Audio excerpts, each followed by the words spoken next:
இதே செவ்வாய் வந்து வீக்காக இருக்குதுன்னு வச்சுக்கோங்களேன், எந்த டைமில் எஃபர்ட் போடணுமோ அந்த டைமில் எஃபர்ட்டே போட மாட்டாங்க, டல்லாக இருப்பாங்க.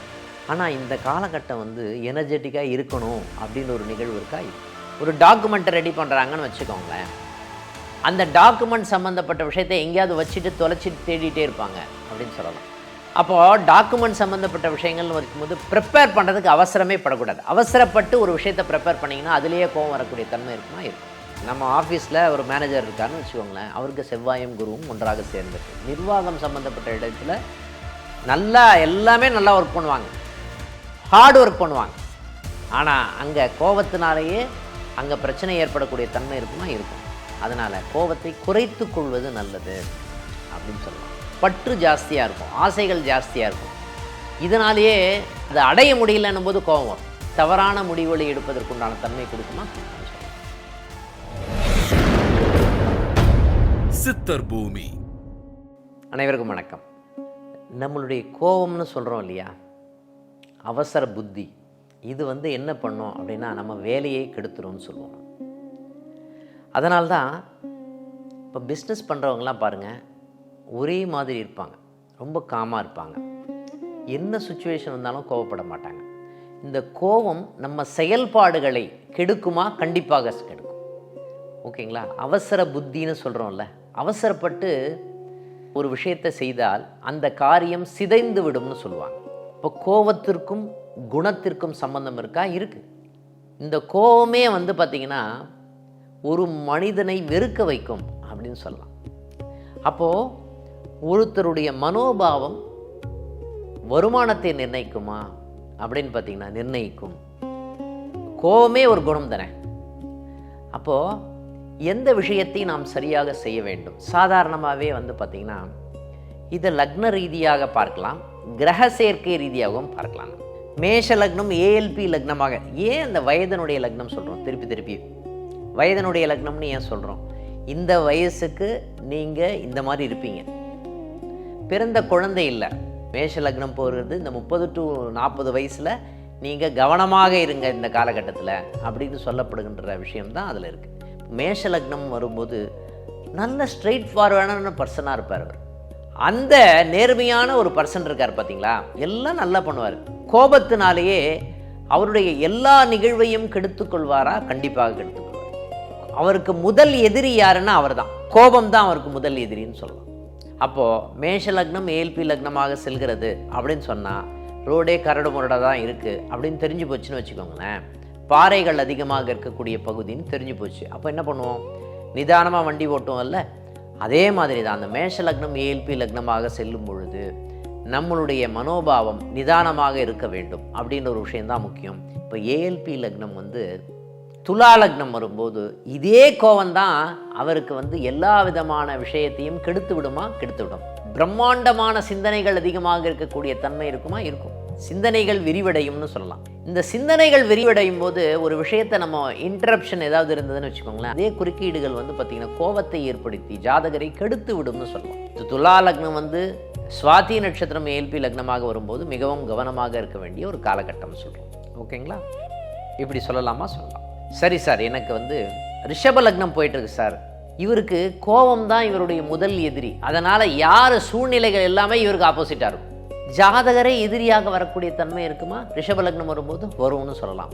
அதே மாதிரி முக்கியமாக விருச்சக லக்னம் ஏஎல்பி லக்னமாக வரும்பொழுது ஓகேங்களா, கோபம் தான் ஜாஸ்தியாக வரும். மேஷ லக்னமும் விருச்சக லக்னமும் வரும்போது பிபி சம்பந்தப்பட்ட விஷயத்தில் நம்ம கவனமாக இருக்க வேண்டும் அப்படின்னு சொல்லலாமா? சொல்லணும்.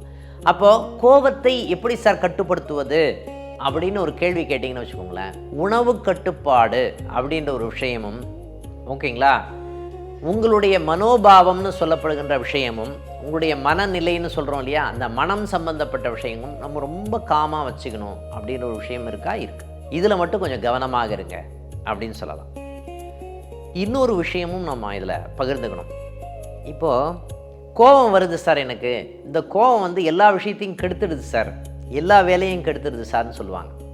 இந்த ஜாதகத்தில் செவ்வாய் சூரியன் இணைவு இருக்குன்னு வச்சுக்கோங்களேன், இது எது சம்மந்தப்பட்ட கோபம்லாம், எனக்கு அதிகாரம் வேண்டும், ஓகேங்களா, எனக்கு கொடுக்க வேண்டிய ஸ்டேட்டஸ் கரெக்டாக கொடுங்க, எனக்கு கொடுக்க வேண்டிய மரியாதை கரெக்டாக கொடுங்க, அப்படின்னு சொல்லப்படுகின்ற நிகழ்வுகள் எங்கே இருக்குமான்னா இருக்கும்னு சொல்லலாம். இது யாருக்கு அதிகமாக இருக்கும்? அரச பதவின்னு செய்கிறாங்களே எம்எல்ஏஸ், எம்பிஸ், கோபம் அதிகமாக இருக்கக்கூடிய தன்மை இருக்குமா? இருக்கும். அவங்களுக்கு கௌரவம் தான் முக்கியம். ஃபஸ்ட்டு பாயிண்ட்டே கௌரவம் கொடுக்கலன்னு வச்சுக்கோங்களேன், ஆட்டோமேட்டிக்காக கோவப்படுவாங்கன்னு வச்சுக்கோங்க. நிறைய பேருக்கு அந்த கோபம்ன்றது செவ்வாயும் சந்திரனும் ஒன்றாக இருக்குன்னு வச்சுக்கோங்களேன். இவங்க கோபம் கொஞ்சம் தனிந்த கோபமாக இருக்கக்கூடிய தன்மை இருக்குமா? இருக்கும். எந்த இடத்துல கோபம், அம்மாக்கிட்டே கோவப்படுவாங்க சாதாரணமாகவே. நீங்கள் நிறைய தண்ணி குடிக்கணும்னு சொல்லுவேன். நீங்கள் தண்ணி குடிச்சிங்கனாவே நிறைய இந்த கோபம் கம்மியாகும்னு சொல்லலாம். இந்த செவ்வாய் சந்திரன் சம்மந்தப்பட்ட விஷயங்கள் வந்தது அப்படின்னு சொன்னாவே எந்த இடத்துல கோவப்படணுமோ அந்த இடத்துல கோவப்பட மாட்டாங்க. தேவையில்லாத விஷயத்துக்காக கோவப்படுவாங்க. சில டைமில் என்ன பண்ணுவாங்க, கோவப்படுவாங்க. சில டைமில் மூட் ஆஃப் ஆகி உட்காந்துருப்பாங்க. ஓகேங்களா? மன அழுத்தம் அதிகமாக இருக்கக்கூடிய தன்மை இருக்கும் இவங்களுக்கு அப்படின்னு சொல்லலாம். செவ்வாய் சந்திரன் இருக்குது அப்படின்னா திருத்தணிந்த முருகன் அப்படின்னு சொல்லப்படுகின்ற திருத்தணிகை முருகன் வழிபாடு, பாலமுருகன் வழிபாடு பண்ணலாம் சொல்லலாம். வேகமாக செயல்படணும், விவேகமாக செயல்பட வேண்டும் அப்படின்னு இருக்குது. இந்த வேகம்னு வரும்போது நம்ம கவனிக்க வேண்டிய ஒரு விஷயம் என்ன அப்படின்னு பார்த்தீங்கன்னா, செவ்வாய் ஒரு ஜாதகத்தில் நல்லா இருக்குது அப்படின்னு வச்சுக்கோங்களேன், ஃபாஸ்ட்டாக இருப்பாங்க. ஓகேங்களா? எனர்ஜெட்டிக்காக இருக்கக்கூடிய தன்மை அவங்களுக்கு இருக்குது. இதே செவ்வாய் வீக்காக இருக்குதுன்னு வச்சுக்கோங்களேன், அவங்க பார்த்தீங்கன்னா எந்த டைமில் எஃபர்ட் போடணுமோ அந்த டைமில் எஃபர்ட்டே போட மாட்டாங்க, டல்லாக இருப்பாங்க. ஆனால் இந்த காலகட்டம் எனர்ஜெட்டிக்காக இருக்கணும் அப்படின்னு ஒரு நிகழ்வு இருக்குது. இவங்கள் மட்டும் எய்ம் வச்சுட்டாங்க அப்படின்னு சொன்னால் வாழ்க்கையில் பெரிய லெவலில் சக்ஸஸ் ஆகிறதுக்கு உண்டான தன்மை இருக்குமா? இருக்கும். நிதானத்தன்மை வேண்டும் அப்படின்னு சொல்லலாம். இவங்களுக்கு ஒரே மாதிரியான ஸ்டெடி மைண்ட் இருந்தாவே அந்த கோபத்தை தவிர்க்க முடியும்னு சொல்லலாம். அடுத்தது, செவ்வாயும் புதனும் ஒருத்தருக்கு இணைவு இருக்குன்னு வச்சுக்கோங்க. இந்த கோபம் படிக்கும்போது தான் கோபம் வரும். கம்யூனிகேஷன் சம்மந்தப்பட்ட விஷயத்துல கோபம் வரும். ஒரு டாக்குமெண்ட்டை ரெடி பண்ணுறாங்கன்னு வச்சுக்கோங்களேன், அந்த டாக்குமெண்ட் சம்மந்தப்பட்ட விஷயத்தை எங்கேயாவது வச்சுட்டு தொலைச்சிட்டு தேடிட்டே இருப்பாங்க அப்படின்னு சொல்லலாம். அப்போது டாக்குமெண்ட் சம்மந்தப்பட்ட விஷயங்கள்னு இருக்கும்போது ப்ரிப்பேர் பண்ணுறதுக்கு அவசரமே படக்கூடாது. அவசரப்பட்டு ஒரு விஷயத்தை ப்ரிப்பேர் பண்ணிங்கன்னா அதுலேயே கோபம் வரக்கூடிய தன்மை இருக்குமா? இருக்கும். படிக்கிறதே ஃபாஸ்ட்டாக படிப்பாங்க, அதனால் கான்சன்ட்ரேஷன் இருக்குமா? மறந்துடும். அப்போ நிதானமாக படிக்க வேண்டும். செவ்வாய் எங்கெல்லாம் அதிகமாக ஆளும் தன்மை கொண்டு இருக்கிறதோ அங்கெல்லாம் ஒரு அவசரம் இருக்கக்கூடிய தன்மை இருக்குமா? இருக்கும்னு சொல்லலாம்.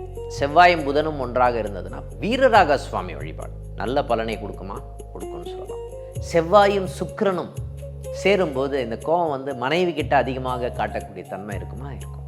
பாசம் எங்கே வைக்கிறார்களோ அங்கே தான் கோபம் வைப்பாங்க. சாதாரணமாக எல்லா இடத்துலையும் கோபத்தை காட்டுவாங்களான்னா காட்ட மாட்டாங்க அப்படின்னு சொல்லலாம். மனைவியிடம் அதிகமாக கோபித்துக் கொள்வார்கள் அப்படின்னு சொல்லலாம். கோபத்தை மட்டும் வச்சுட்டு சில விஷயங்கள் சொல்ல முடியும்னு சொல்லலாம். ஓகேங்களா? செவ்வாயும் குருவும் அவங்க ரொம்ப டீப்பாக அனலைஸ் பண்ணி ஒரு விஷயத்தை நிர்வாகம் செய்யக்கூடிய திறமை இவங்களுக்கு இருக்கும்னு சொல்லலாம். அந்த நிர்வாக திறமையில் பார்த்திங்கன்னா கோபம் இருக்குதுன்னு வச்சுக்கோங்களேன். அந்த கோபம் பார்த்திங்கன்னா அங்கே இருக்கக்கூடிய நிர்வாகம் செய்பவர்கள் இருக்காங்க இல்லையா, அங்கேயே எல்லாத்தையும் போட்டு உடைச்சிடுவாங்க. அதனால் கோபம் சம்மந்தப்பட்ட விஷயங்களுக்கு பிரச்சனை கொடுக்கும்னு சொல்லலாம். இந்த கோபம் இருக்கலாமா அப்படின்னு பார்த்தீங்கன்னா, அந்த கோபத்தை குறைத்து கொள்வது நல்லது. இவங்களுக்கு தகப்பனார் சம்மந்தப்பட்ட இடத்துல கோபம் அதிகமாக இருக்கக்கூடிய தன்மை இருக்கும். அப்பாக்கிட்டேயே கோபம் ஜாஸ்தியாக இருக்கும்.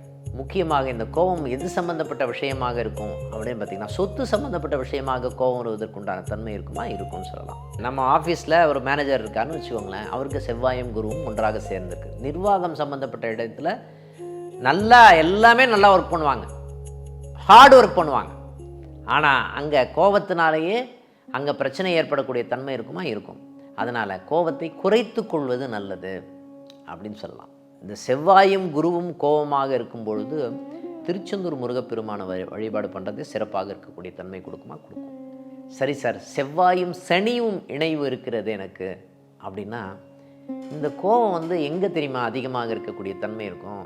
வேலை சம்மந்தப்பட்ட இடத்துல வரும்போது தான் கோபம் ஜாஸ்தியாக இருக்கக்கூடிய தன்மை இருக்கும்.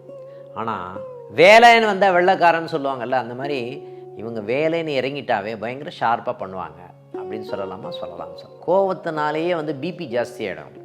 இந்த மாதிரி கோபம் இருக்கும்போது நம்ம கோபத்தை குறைத்து கொண்டால் உடல்நிலை சம்மந்தப்பட்ட இடத்துல சாதகமாக இருக்கக்கூடிய தன்மை இருக்கும்னு சொல்லலாம். அப்போது கோபம் எந்த விஷயத்தை பிரச்சனை ஏற்படுத்தும் அப்படின்னு ஒரு விஷயத்தை மிகவும் கவனமாக எடுத்துக்கொள்ள வேண்டும்னு சொல்லலாம். பாதாள முருகர் கோயில் இருக்கு இல்லையா, பாதாள முருகர் கோயிலுக்கு போயிட்டு வர்றது சிறப்பான ஒரு விஷயமாக கொடுக்கக்கூடிய தன்மை இருக்குமா? இருக்கும்னு சொல்லலாம். செவ்வாய் சூரியன் அப்படின்னு சொல்லும்போது நீங்கள் முக்கியமாக ஈகோ சம்மந்தப்பட்ட விஷயங்கள் செவ்வாய் சூரியன் வரும்போது ஜாஸ்தி ஆகக்கூடிய தன்மை இருக்குமா? இருக்கும். அதனால் இந்த காலகட்டத்தில் வரும்போது ஸ்டேட்டஸ் பதவி சம்மந்தப்பட்ட இடத்துலலாம் வரும்போது அந்த இடத்துல மட்டும் தணிந்து செல்ல வேண்டும் அப்படின்னு சொல்லலாம். கொஞ்சம் கேர்ஃபுல்லாக தான் இருக்கணும் அப்படின்னு சொல்லலாம். ஈகோ ப்ராப்ளம் அங்கே எடுத்துகிட்டு வரக்கூடாது. ஈகோ இருந்ததுனாவே அது உங்களை அழித்து விடுமா? அழித்து விடும்னு சொல்லலாம்.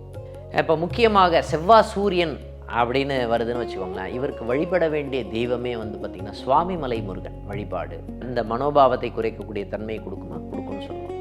செவ்வாய் ராகு சார் ஏதாவது யோசனை வந்துக்கிட்டே இருக்கும் நிறைய. இந்த யோசனையே பார்த்திங்கன்னா கோபம் அதிகமாக இருக்கக்கூடிய தன்மையை கொடுக்குமா? கொடுக்கும். நிறைய யோசனை பண்ணிகிட்டே இருக்காதீங்க. ஏன்னா உங்களுக்கு ஆசைகள் அதிகமாக இருக்கக்கூடிய தன்மை, பற்று ஜாஸ்தியாக இருக்கும், ஆசைகள் ஜாஸ்தியாக இருக்கும். இதனாலேயே அதை அடைய முடியலன்னும் போது கோபம் வரும். அதுவே ஆக்சிடென்ட்டுக்கு எட்டுமே விட்டுரும். திடீர்னு எடுக்க முடியாத தவறான முடிவுகளை எடுப்பதற்குண்டான தன்மை கொடுக்குமா? கொடுக்கும்னு சொல்லலாம். அப்போது செவ்வாய் ராகு சேரும்போது பார்த்திங்கன்னா நிதானமாக செயல்படுங்கள். இது நமக்கு தேவையா இல்லையா அப்படின்ற விஷயத்தை பார்த்து செயல்படுத்துவது நல்லது அப்படின்னு சொல்லலாம். லக்ஷ்மி நரசிம்மர் வழிபாடு சாதகமாக இருக்கக்கூடிய தன்மை இருக்குமா? இருக்கும்னு சொல்லலாம். இந்த செவ்வாய் கேத்து இணைவு அப்படின்னா இவங்க தான் வக்கீல் மாதிரி கோவப்படுவாங்க. Point to point depth knowledge இருக்கும். இந்த நாலேஜை குறை சொன்னீங்கன்னாவே கோபம் வந்துடும். லீடர்ஷிப் ஃபஸ்ட்டு குவாலிட்டி லீடர்ஷிப் எனக்கு கொடுக்கணும்னு சொல்லுவாங்க. அது கொடுக்கலன்னு வச்சுக்கோங்களேன், கோபம் வந்துடும். ஈகோ சம்மந்தப்பட்ட விஷயங்கள் அதிகமாக இருக்கக்கூடிய தன்மை இருக்குமா? இருக்கும். ஆனால் நிறைய டேலண்ட் இருக்கும் உங்களுக்கு. டேலண்ட்டுன்னா நிறைய இருக்குது. நீங்கள் ஏன் கோவப்படுறீங்க? நிதானமாக நடந்து கொள்வது சிறப்பு அப்படின்னு சொல்லலாமா? சொல்லலாம். ஏன்னா வாழ்க்கையில் போராடி போராடி போராடி போராடி அந்த போராட்டமே பார்த்திங்கன்னா நமக்கு கோபத்தை கொடுக்கக்கூடிய தன்மை கொடுக்குமா? கொடுக்கும்னு சொல்லலாம். செவ்வாய் கேத்து ஒன்றாக இருக்கும்பொழுது இவங்களுடைய வழிபாடு என்ன விஷயத்தை பண்ணணும் அப்படின்னா முக்கியமாக சரஸ்வதி வழிபாடு அப்படின்ற ஒரு விஷயமே சிறந்த வழிபாடாக இருக்கக்கூடிய தன்மையை கொடுக்குமா? கொடுக்கும்னு சொல்லலாம். ஜோதிடத்தின் பரிணாம வளர்ச்சி. ஏஎல்பி ஜோதிடம். உங்கள் வாழ்க்கை உங்கள் கையில். சித்தர் பூமி.